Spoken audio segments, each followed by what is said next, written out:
Facts of the case. Hassan runs a boutique cafe in Sepang. One day, Kamal enters his cafe to drink coffee at 9 p.m. Kamal suddenly becomes unconscious. Hasnan wants to close his cafe because it's already past midnight, but Kamal remains in the state of unconsciousness.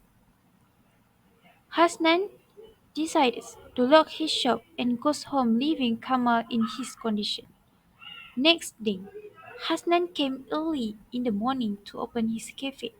He found Kamal is still sleeping. Kamal woke up at 10 a.m. and then realized what happened. Kamal wanted to sue Hasnan. Assalamualaikum warahmatullahi wabarakatuh. My name is FARAHHANIM binti Muhammad ROZHAN and my matric number is 1222157. So today I'm gonna talk about question A, which is issue. So the issue in this case is whether Kamal is entitled to sue Hasnan under forced imprisonment. Forced imprisonment. Forced imprisonment requires an act of a person which are directly, intentionally, and confined within a particular area delimited by the defendant. As for the first element, it is well illustrated in the case of Davidson against Chief Constable of Wales, where the defendant, store detective, had provided information to police officers that the plaintiff had stolen items from the store, and the police officers had exercised their discretion in arresting the plaintiff. It was held that the defendant was not liable for forced imprisonment because the arrest was not caused directly by the defendant. Second, there must be an intentional. What is meant by intentional acts? In this case, which the defendant intended by his act to cause the confinement of the plaintiff.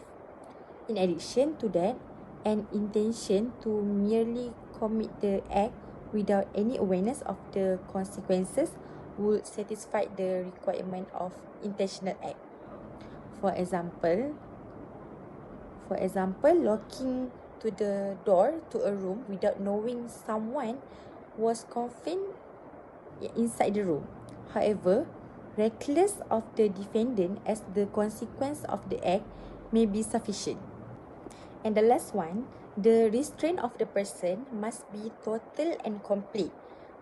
For example, it is well portrayed in the case of Birds against Jones.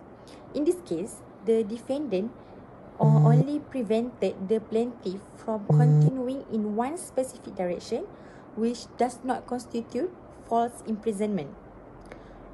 False imprisonment requires a total restraint on a person's liberty, and in this case, the plaintiff had the option to go back in the opposite direction or choose an alternative route. Therefore, the obstruction and prevention did not amount to false imprisonment. So, the application in this present issue is there is a direct act where Kamal is directly confined by Hasnan in his boutique. And the next element of intentional act is satisfied even Hasnan has locked the door without knowing Kamal's inside the boutique cafe due to his own recklessness. Lastly, the restraint of Kamal is not total and complete as Hasnan had bolted the back door of his cafe from within before locking his cafe. Hence, Hasnan is still able to go out of boutique's coffee on his own as he wakes up after being unconscious. Next, we move to the conclusion in this case. So, the conclusion in this case that there would be a big difference when Hasnan had bolted the back door of his cafe from within, as it allows Kamal to get out of the cafe. Therefore, the restraint of Kamal being detained in the cafe are not total and complete. So, the elements of false imprisonment are not completely fulfilled. As a consequence, Kamal is not entitled to sue Hasnan under false imprisonment. That's all from me. Thank you. Assalamualaikum warahmatullahi wabarakatuh. My name is NURUL MAISARAH binti Muhammad Redzei and my metric number is 1222155. Okay, next we move to the question B. Question B. Supposing Hasnan knew about Kamal's family and went to Kamal's wife before opening his cafe and told that her husband had been unconscious. Can she sue Hasnan to recover damages from him in case she get worried and shocked after hearing about the condition of her husband? Let's take a look.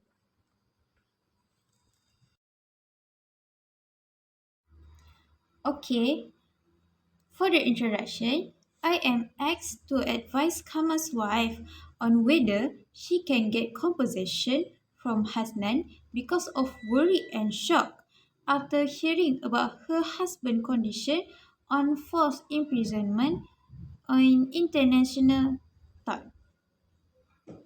This thought emerged from the action in the case. Hence, the claimant must have suffered some damages.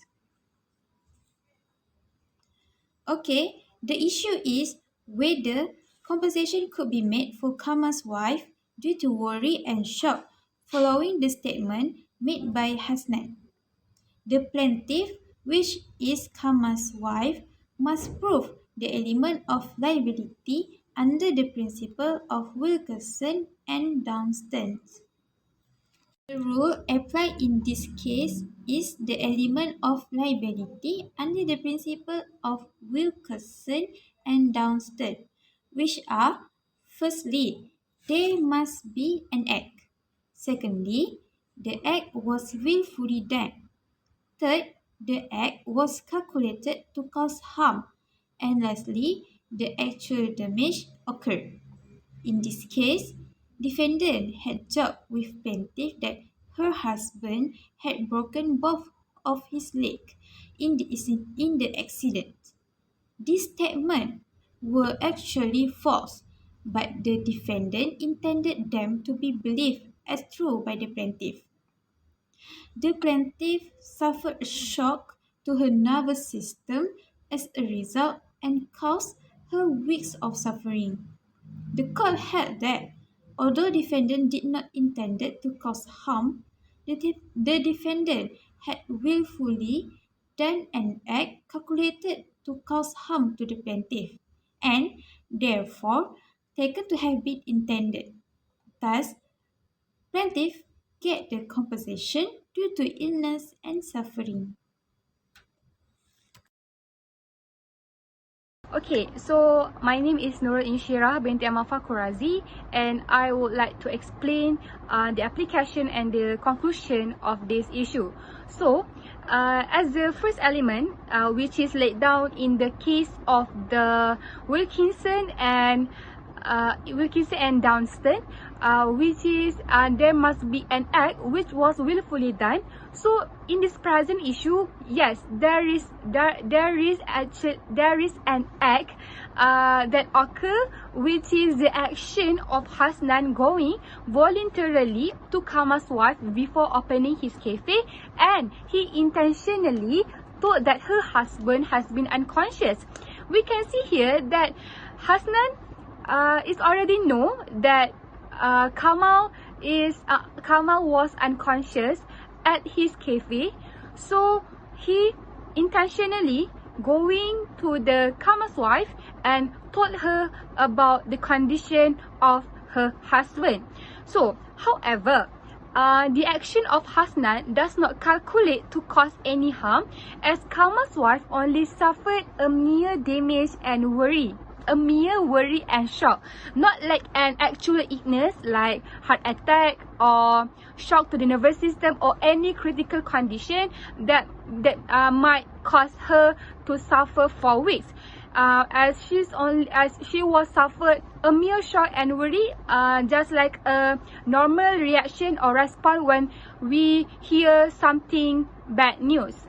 So no actual damage was occurred after the action of Kamal told the action of Hasnan told Kamal's wife about the condition of her husband.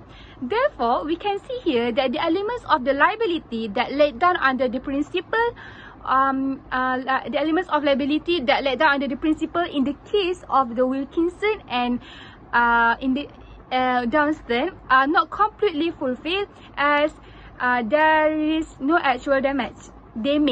Yes, there is an act, but no actual damage was occurred or suffered by the Kamal's wife. So as the conclusion, she is not entitled to sue Hasnan under the intentional tort, as the elements of the liability under the principle of the Wilkinson and Dunstan are not completely fulfilled. So that's all from me. Thank you. So now we will move to question C. Supposing when Kamal woke up and was told that he remained detained the whole night, Kamal got angry and closed his fist with his arm to attack Hasnan. Hasnan, however, managed to escape and Kamal struck against an antique vase in the cafe. Hasnan threatened to beat Kamal unless he left his cafe. Kamal left the cafe and wants to sue Hasnan.